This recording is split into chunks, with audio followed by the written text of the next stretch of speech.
I the a-hole for saying that it's my sister's fault her husband is divorcing her? My 27 female sister, 32 female, is currently in the process of divorce started by her husband, 40 male. They were married for a total of 2 years.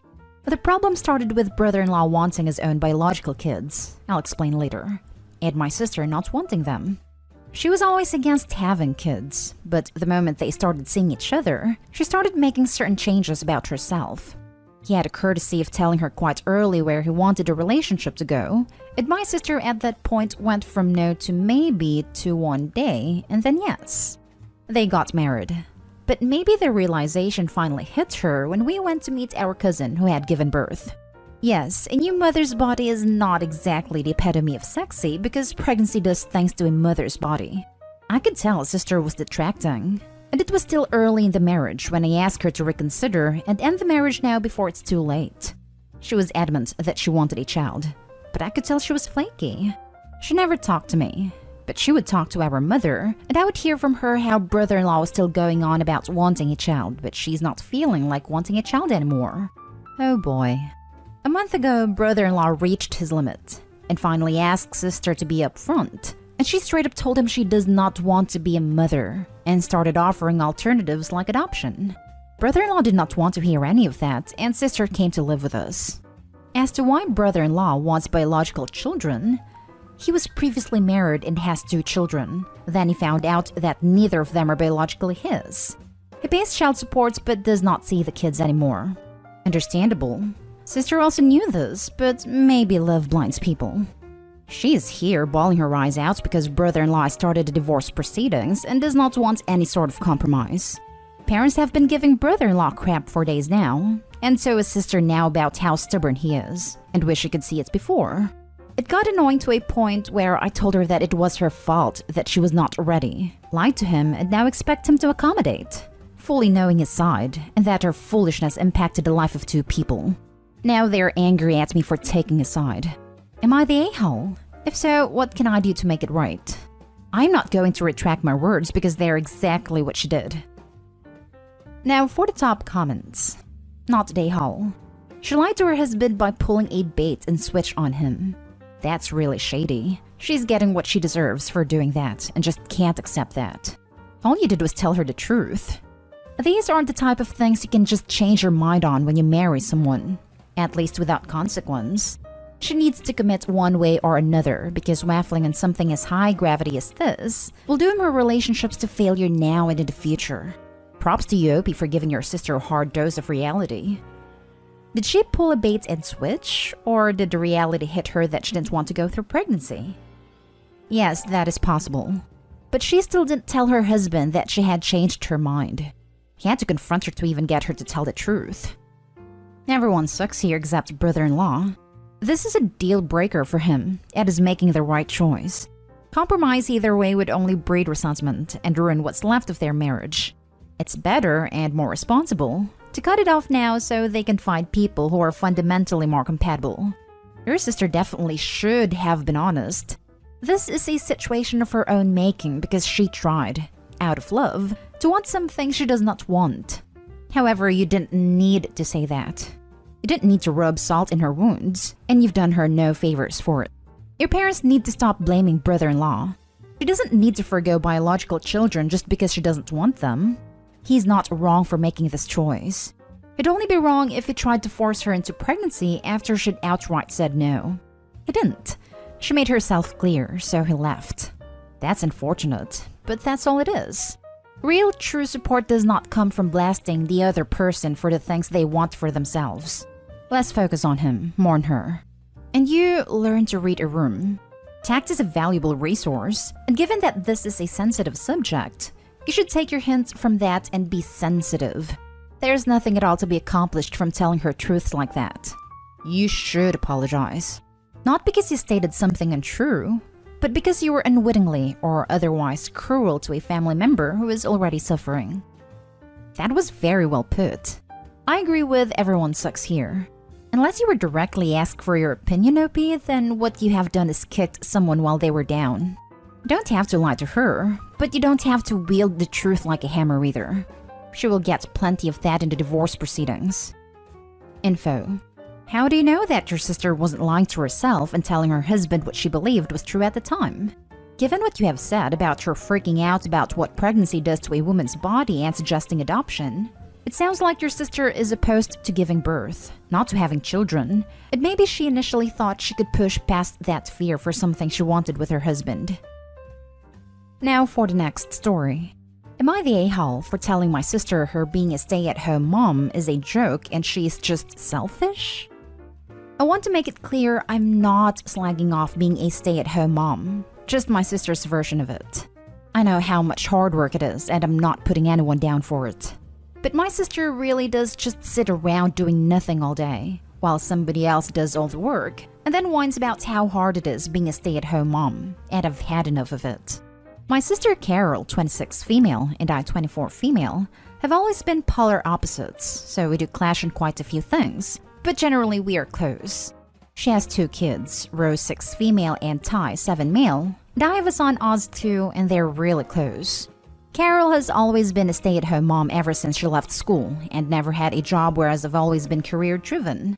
My job's hours can be long and irregular, but I love it. Though if ever say I'm tired or I've had a hard day, Carol has to one-up me and say how she's even more tired or has had an even harder day because she's a stay-at-home mom, so works 24/7. The thing is, all the things a stay-at-home mom does, she doesn't. Both kids are in school, and her husband Dan is the one that gets them ready, helps with homework, cooks all the meals, they have a cleaner. And Carol doesn't drive, so my mom picks kids up from school and looks after them till Dan gets home from work. Most weekends, Dan will bring the kids over to me. I live a 10-minute walk away, so Carol can have a break. So I don't have much sympathy for her, but most of the time I just let it go. But last week was half term. I was able to get most of the week off, but on Friday there was an emergency at work, so I needed to go in immediately. My husband was away, and my nanny and babysitter were busy, so I asked Mom if she could look after Oz as I had to go into work urgently, but she couldn't as she was looking after Rose. I asked where Carol was, and Mom told me she was at home but was feeling tired, so needed a rest. I said that she could bring Rose over, but she couldn't as Rose had friends over for a playdate. But I took Oz and rushed over to Carol's house to beg Mom to take him. While I'm talking to Mom, Carol came down. I explained the situation, but she said that as Rose has friends over, it would be inappropriate for Oz to be there. So I asked why Mom couldn't take Oz back home for a few hours and Carol watched the girls. Carol seemed offended by the suggestion that she should look after her own child herself. And I had about had enough and knew this was just wasting time when I had to get to work. So I said, well, thanks for nothing, and left and took Oz to work with me. It worked out fine, but I was pissed with Carol. So today I went over to Carol's. I wanted to put the situation behind us and move on, but she brought it up. She said she was waiting for an apology from me. When I left, she told me I just don't get how hard being a stay-at-home mom is. I told her she doesn't even know what a hard job is, and that the fact she calls herself a stay-at-home mom is a joke, and that she's just lazy and selfish. I left and she told me that I'm not welcome back. Not today, Hall. As a stay-at-home mom myself, I do know how hard it is, but I have also worked a full-time job. Neither is easier than the other, and it sounds like the real problem is she's selfish and lazy, not with her workload. Not today, Hall. She's the worst. Also, why on earth would it be inappropriate to have friends over and a cousin? Yes, every one of my niece's birthdays was super inappropriate because she had friends over and her cousins. That's so annoying.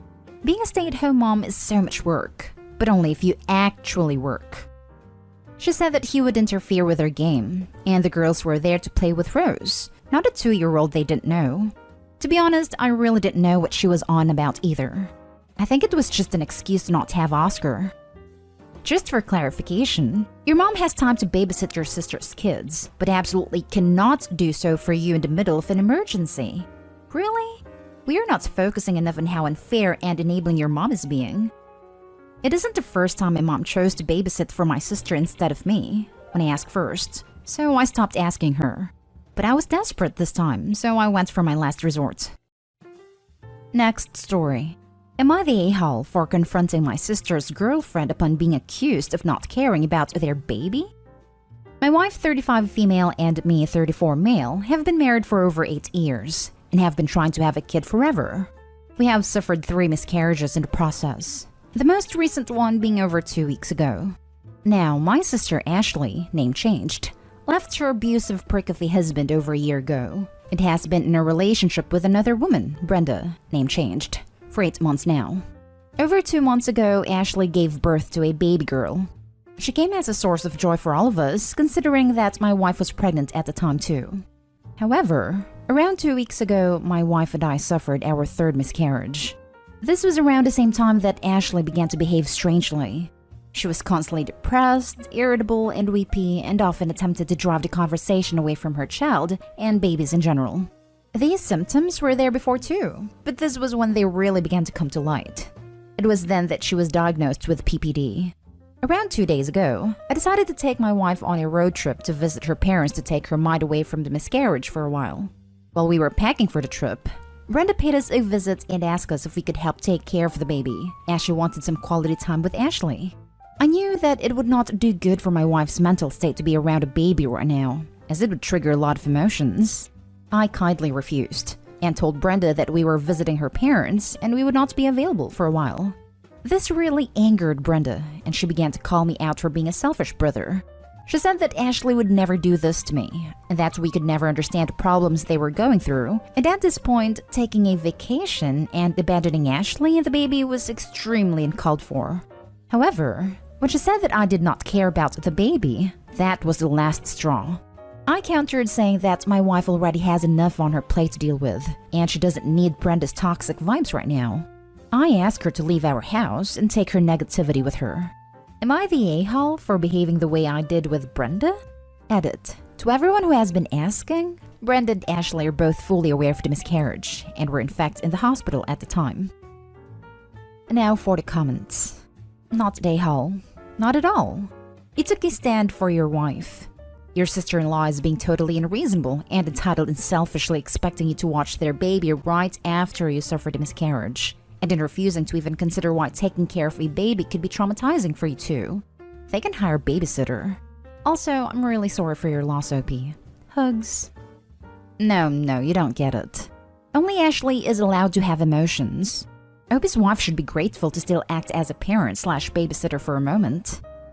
This reminds me of when I had 3 kids under the age of 5. One who was a newborn. It was keeping my neighbor's 2-year-old to make some money. My husband's sister had 2 kids and wasn't handling this well, so her husband thought I should help her out, because he couldn't be bothered apparently. That discussion didn't go well. Not day hall. Brenda thinks that demanding free childcare from a woman who just suffered a miscarriage is reasonable. While it's admirable for Brenda to want to support Ashley through her PPD, she is completely lacking in empathy for your loss. You did the right thing for your wife. Brenda is the next abusive partner OP's sister has attracted.